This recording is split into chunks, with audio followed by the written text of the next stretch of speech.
Salut, je suis Aline. Moi, c'est Erwan. Je suis Anaïs. Je suis Quentin. Nous sommes tous les quatre doctorants au laboratoire PACEA de l'Université de Bordeaux. À travers cette vidéo, nous allons vous présenter ce que nous étudions au quotidien, les industries lithiques préhistoriques. Mais qu'est-ce que l'industrie? Qu'est-ce que le lithique? Et qu'est-ce que la préhistoire? C'est ce que nous allons voir tout de suite, Erwan. Mais d'abord, quelques petits rappels chronologiques.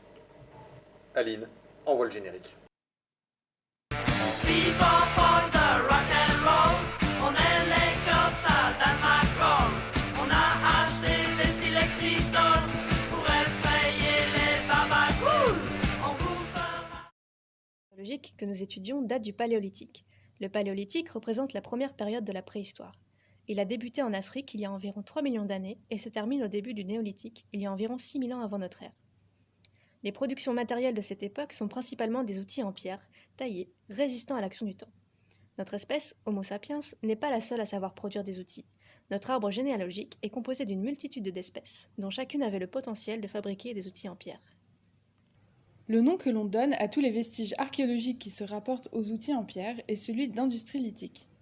Il s'agit bien sûr des outils en eux-mêmes, mais aussi de tous les déchets qui sont générés lors de leur fabrication ou de leur utilisation et que l'on retrouve sur les sites archéologiques. Cela comprend une très grande variété d'objets, depuis les plus petites lamelles jusqu'aux plus grosses enclumes. Pour les étudier, les archéologues préhistoriens font appel à plusieurs approches complémentaires que nous allons vous présenter au cours de cette vidéo. Les premières découvertes d'industries préhistoriques ont lieu au cours du XIXe siècle, et c'est dans les années 1850 que l'on va se rendre compte de l'ancienneté de ces objets. C'est en effet Jacques Boucher de Crèvecœur de Perthes qui démontre que les bifaces découverts à Saint-Acheul sont antédiluviens, une théorie assez révolutionnaire à cette époque où la science se basait sur la Bible pour comprendre l'histoire de la Terre et de l'espèce humaine. Au fur et à mesure de la fouille et de l'étude de gisements préhistoriques, principalement situés en Dordogne, une chronologie culturelle basée sur les caractérisations typologiques des pierres taillées est établie. Cette succession de cultures archéologiques prend ses formes plus ou moins actuelles au début du XXe siècle. Les découvertes et les analyses faites en Europe sont fondatrices pour l'étude des industries lithiques sur les autres continents. En dehors de l'Europe, les découvertes d'industries lithiques se succèdent au cours du XXe siècle lors des missions d'exploration en parallèle des vagues de colonisation menées par les Européens. Les années 1970 marquent un tournant dans l'étude des industries lithiques sous l'influence de l'anthropologie culturelle. Les préhistoriens ne sont plus uniquement focalisés sur la morphologie des outils, mais s'intéressent à l'entièreté du processus de fabrication. Celui-ci débute par l'acquisition de la matière première qui est ensuite transformée pour en faire un outil. Après un temps d'utilisation plus ou moins long, l'outil est finalement abandonné et commence alors sa nouvelle vie, celle de vestiges archéologiques. L'ensemble de ces différentes étapes est ce qu'on appelle la chaîne opératoire. Pour confectionner leur outillage, les groupes humains passés ont essentiellement utilisé des matières minérales qu'ils sélectionnaient en fonction de leur qualité et qu'ils utilisaient à des fins variées. Le matériau le plus connu et le plus recherché était le silex, qui permettait d'obtenir une large diversité d'objets et notamment des tranchants extrêmement effilés. Le silex est une roche associée aux roches sédimentaires qui se forment principalement dans les océans ou dans les lacs et qui est constituée de silice, le même minéral constituant par exemple le verre. Le silex se rencontre très fréquemment dans l'environnement mais sous une grande diversité de formes, d'aspects et de couleurs qui résultent généralement de son âge et de ses conditions de formation. Il constitue en cela un excellent témoin des territoires et des circulations des groupes humains. Grâce à des méthodes dérivées de la géologie, de la sédimentologie et de la micropaléontologie, on peut identifier les provenances pour une grande majorité des artefacts présents dans les sites archéologiques. La discipline ayant pour objet l'analyse et la description des différents types de silex et la détermination de leur provenance se nomme la pétroarchéologie. Elle va donc permettre de mettre en évidence la manière dont les groupes humains ont collecté les silex et les ont fait circuler au gré de leurs déplacements ou d'échanges. Mais le silex n'est pas le seul matériau utilisé par les groupes humains passés. En effet, bien que le silex soit très étudié, d'autres types de roches entrent dans la composition des outillages préhistoriques. Il peut s'agir de roches sédimentaires, comme le calcaire ou le grès, ou bien de roches magmatiques, telles que le granit ou le basalte. Mais celles que l'on rencontre le plus souvent dans les séries archéologiques sont le quartz et le quartzite. L'identification de ces roches est basée sur la nature et l'organisation des minéraux dont elles sont constituées. Elle s'appuie sur des méthodes propres à la géologie et la pétrographie. Elle permet ainsi de comprendre les conditions de formation de ces roches, et à l'aide d'une carte géologique de les replacer dans l'espace. Malgré leur grande diversité, ces matériaux sont souvent récoltés à proximité des lieux d'occupation. Ils nous informent donc peu sur les territoires et la circulation des groupes humains, contrairement au silex. Mais leur étude livre d'autres informations sur les choix qui ont été faits par les préhistoriques. Chacune de ces roches présente en effet des caractéristiques mécaniques particulières qu'il est important de pouvoir estimer, car elles sont nécessaires à la réalisation de fonctions spécifiques. Si les silex permettent d'obtenir des tranchants très effilés, les quartz en revanche offrent des tranchants plus résistants au choc. Ainsi, la sélection des matières premières se base non seulement sur leur qualité pour la taille, mais aussi sur d'autres critères, tels que leur forme, leur poids, leur résistance ou d'autres propriétés mécaniques qui permettent d'obtenir toute la gamme des outils nécessaires à la vie des peuples préhistoriques. Mais alors, quels étaient les outils qu'utilisaient les hommes préhistoriques? Et surtout, comment fait-on aujourd'hui pour reconstituer ces savoir-faire? Une fois que l'on a déterminé le matériau utilisé, on va s'attacher à décrire de quelle manière ont été fabriqués les différents objets archéologiques. C'est là que entre en jeu la discipline de la technologie lithique, c'est-à-dire l'étude des techniques et des méthodes de taille des artefacts lithiques. Ce travail est rendu possible par les propriétés mécaniques des différents matériaux utilisés par les hommes et les femmes préhistoriques. Afin de comprendre la façon dont les préhistoriques fabriquaient leurs outils il y a des dizaines de millénaires, la première chose à faire est d'essayer de reproduire leurs gestes. Pour cela, la technologie lithique s'appuie sur une dimension expérimentale, permettant aux préhistoriens d'appréhender les techniques et les difficultés liées à la fabrication d'un outil en pierre. Dans le cas du silex, comme pour d'autres types de roches, la fabrication des outils passe essentiellement par la taille, c'est-à-dire qu'un bloc de matière appelé nucléus est percuté pour en extraire des éclats. Certains de ces éclats seront ensuite utilisés comme outils. La surface du nucléus qui est percutée est le plan de frappe. Celle d'où est extrait l'éclat est la surface de débitage. Pour obtenir facilement un éclat, la surface de débitage doit présenter des convexités axiales et latérales et doit former un angle inférieur à 90 degrés avec le plan de frappe. Lorsque ces conditions sont respectées, il est alors possible de prévoir la forme de l'éclat qui va être obtenu. Cette démarche expérimentale constitue un premier pas vers la compréhension des enchaînements techniques et des étapes de la réalisation des objets archéologiques. Mais comment les préhistoriens font-ils pour retrouver ces gestes à partir du registre archéologique? Nous utilisons deux techniques principales. Tout d'abord, la lecture technologique nous permet de retracer la chronologie et le sens des enlèvements sur la face supérieure, ancienne surface de débitage, d'un éclat ou d'un nucléus. Cette étape nous permet de repérer des récurrences dans les enchaînements d'enlèvement et nous aide à reconstituer mentalement la succession des gestes. Ensuite, les remontages nous permettent de reconstituer le bloc originel à partir du nucléus et des éclats. Il s'agit d'un immense puzzle en 3D, grâce auquel on pourra déterminer la chronologie du détachement des éclats. Cependant, les remontages sont très rares à l'échelle d'une collection, souvent composée de plusieurs milliers d'objets, car toutes les pièces du puzzle ne sont pas forcément présentes. Elles ont pu être emportées par les préhistoriques, ou encore brisées, ou ne pas se situer dans la fenêtre de fouille. Cette approche techno-expérimentale permet également d'aborder des notions comme la transmission ou l'apprentissage. La maîtrise du processus de taille nécessite en effet un temps d'apprentissage plus ou moins important en fonction des objectifs et des techniques employées pour les atteindre. Il faut percuter le nucléus au bon endroit et avec la bonne vitesse pour pouvoir produire l'éclat que l'on veut. Grâce à les lectures technologiques et à l'expérimentation, nous pouvons déterminer des cas où le tailleur a effectué un geste ou une succession de gestes maladroits, ce qui peut être interprété comme une mauvaise maîtrise conceptuelle ou motrice de la taille. L'essor de cette ethno-archéologie du geste a ainsi permis de relancer en quelque sorte le dialogue de manière un peu plus directe avec les populations passées.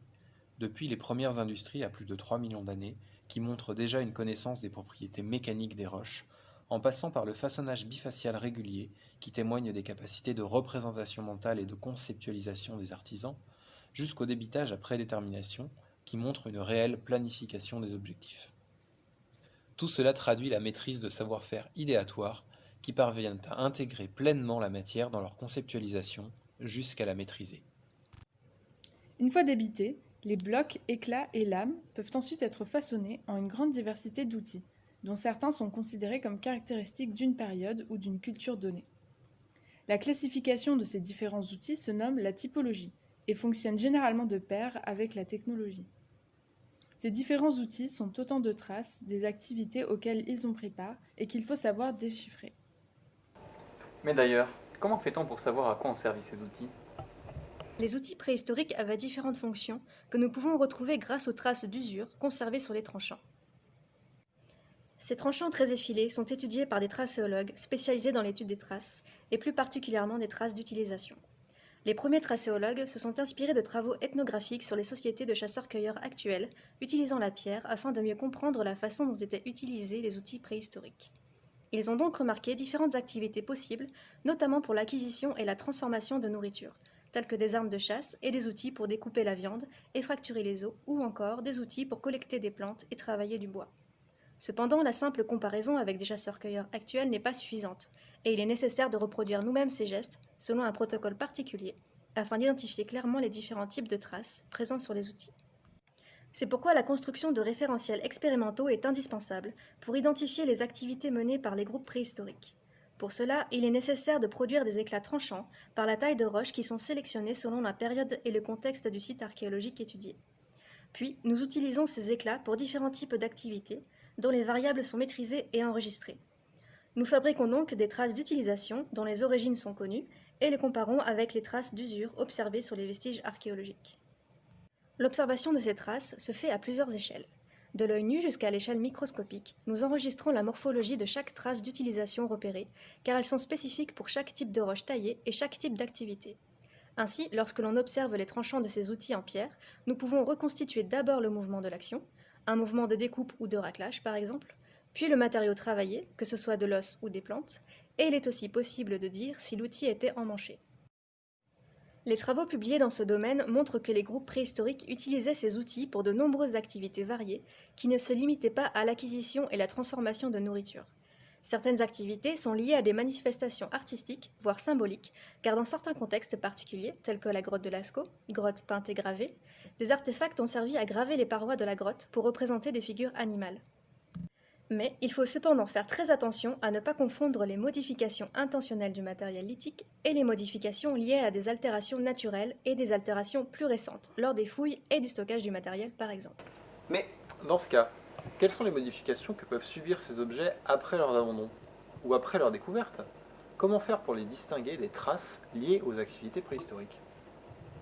Les déchets de fabrication, ainsi que les outils, après un temps plus ou moins long d'utilisation, sont abandonnés sur le sol.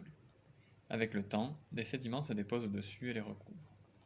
Les objets devenus des vestiges peuvent alors subir une série de modifications ou de déplacements en lien avec les mouvements du sol, ou bien des altérations liées au froid, à la chaleur, ou encore à la présence d'agents chimiques. L'étude de l'évolution des vestiges après leur abandon par les préhistoriques s'appelle la taphonomie, et c'est l'une des grandes spécialités de PASEA, notre laboratoire de recherche. Comprendre et identifier ces modifications est très important, car elles peuvent nous induire en erreur dans nos interprétations culturelles. Les vestiges, constitués de roches dures résistantes, subissent malgré tout des altérations mécaniques et chimiques liées à leur enfouissement. Les frottements avec le sédiment conduisent à un émoussé des tranchants et des nervures, ce qui complique la lecture technologique ou l'analyse tracéologique. Des agents chimiques présents dans le sol peuvent aussi affecter les objets en silex, qui deviennent alors très fragiles et prennent une couleur blanche, ce qui rend difficile l'identification de la matière première. Une autre donnée très importante dans nos interprétations culturelles est l'organisation spatiale des vestiges dans le site. En effet, elle peut nous conduire à identifier des zones d'activité pour comprendre comment les préhistoriques s'organisaient dans leur campement. En stratigraphie, elle nous permet aussi de définir des successions d'industries dans le temps, ce qui nous amène à aborder des problématiques autour de changements culturels. Or, les sites sont souvent soumis à de nombreux processus géologiques, comme le ruissellement ou les glissements de terrain, qui vont déplacer, mélanger des vestiges. Pour évaluer l'intégrité des couches de vestiges, une approche courante en industrie lithique est la recherche de raccords et de remontages, puis leur projection sur un plan du site. Cela nous permet de reconstruire les déplacements qu'ont subis les vestiges après leur abandon. Grâce à cette information, couplée aux données fournies par les géologues, il est alors possible de mettre en évidence des mélanges stratigraphiques, c'est-à-dire entre des couches d'époques différentes, ou encore de savoir que certaines concentrations ne sont pas le fruit des activités humaines, mais plutôt de l'évolution géologique du site. Un autre facteur pouvant biaiser notre vision de l'organisation spatiale et stratigraphique des vestiges est bien entendu la fouille. En effet, pour étudier la préhistoire, l'archéologue est obligé de détruire les sites par la fouille. C'est pourquoi il est nécessaire de recueillir le plus d'informations possible sur le contexte de découverte des objets. Or, la plupart des sites archéologiques ont été fouillés anciennement, en des temps où les chercheurs ne s'intéressaient pas aux mêmes données que nous aujourd'hui. Dans toutes ces collections anciennes, beaucoup de données primordiales pour nous aujourd'hui sont manquantes, comme par exemple la plupart des déchets de débitage, les plus petits objets, la position spatiale des vestiges, ou encore des informations géologiques permettant de reconstituer les processus de formation des niveaux. C'est pourquoi, avant toute autre chose, le préhistorien se doit de connaître parfaitement toutes les informations disponibles sur le contexte de découverte de ces collections, afin d'éviter les erreurs d'interprétation. Pour cela, on va donc éplucher des archives de fouilles, des carnets de terrain, des vieilles photos, etc. Ce travail de critique et de remise en contexte des données et des découvertes archéologiques est très important. En effet, ce n'est qu'une fois que toutes les sources potentielles de biais et d'erreurs sont connues que l'on peut réellement déchiffrer les données archéologiques et ainsi reconstruire la vie et l'évolution des sociétés préhistoriques. Ainsi, de la même manière que l'on peut reconstituer le déroulement de notre journée en nous rappelant les lieux par lesquels nous sommes passés, les différentes activités qu'on y a menées, les gens qu'on a rencontrés et les objets qu'on a récupérés, transportés, oubliés, perdus, l'étude des industries lithiques permet de reconstruire une partie de la vie et de l'organisation sociale des groupes humains, mettant en évidence leurs déplacements liés à la collecte de matières premières, les processus de fabrication des armes et des outils, les potentielles zones de rencontre ou d'échange de biens et d'idées, les zones de chasse et de traitement du gibier. Les 4 grandes approches que sont la pétroarchéologie, la typotechnologie, la tracéologie et la taphonomie nous renseignent sur chacune des étapes clés de la vie des équipements préhistoriques. L'acquisition des matières premières, leur transformation en outils, leur utilisation, puis leur abandon et leur devenir en tant qu'objet archéologique. Ces vestiges culturels, issus de périodes et de continents différents, nous permettent de reconstituer certains des aspects de la vie des populations passées. Au final, nous participons à reconstruire ce grand puzzle qu'est l'histoire de l'humanité. Si cette vidéo vous a intéressé, et si vous souhaitez en savoir plus sur les industries lithiques et la préhistoire en général, n'hésitez pas à venir en parler à vos enseignants, ou alors à venir discuter avec nous.